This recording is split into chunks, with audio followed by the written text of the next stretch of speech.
Nous disposons ici de données de mesure de tension en volts et d'intensité en ampères. Donc ici surligné en jaune. Et nous allons, avec ces données, tracer un graphe avec I en ampères en abscisse et U en volts en ordonnée. Nous commençons par recopier les données dans une page Excel 2003. Donc U en volts, I en ampères.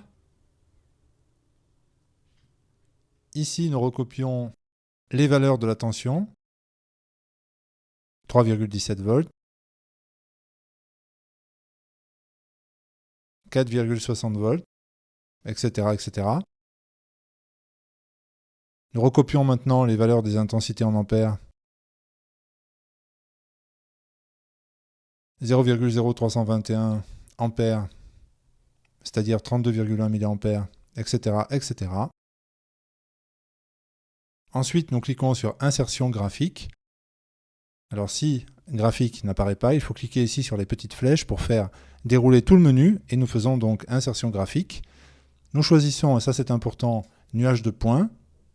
Suivant. Ensuite, encore important, nous cliquons sur Série. Nous ajoutons une série, c'est-à-dire une série de points. Nous cliquons sur valeur X, qui donc représente les valeurs des abscisses. Une petite fenêtre apparaît. Nous sélectionnons avec la souris en maintenant le bouton appuyé les valeurs et puis nous validons ici. Nous procédons de la même manière pour les ordonnées, donc ici U en volts. Nous validons encore une fois. Ensuite, nous cliquons sur Suivant. Vous voyez que les points commencent à apparaître. Nous indiquons ici la légende de l'axe des abscisses, c'est-à-dire I en ampères. Ici, la légende de l'axe des ordonnées, donc U en volts. Nous pouvons retirer le quadrillage ou l'ajouter.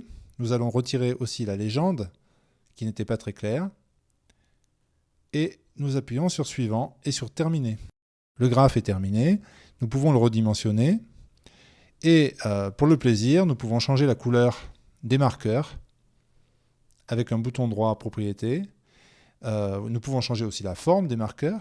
Mais ici, nous conserverons un losange, car le logiciel, hélas, ne permet pas d'ajouter des croix. Nous pouvons changer la couleur. Nous pouvons aussi modifier la couleur de l'arrière-plan. Donc, bouton droit, encore une fois, Format. Et voilà, nous avons donc ici notre graphe de la tension en volts en fonction de l'intensité en ampères.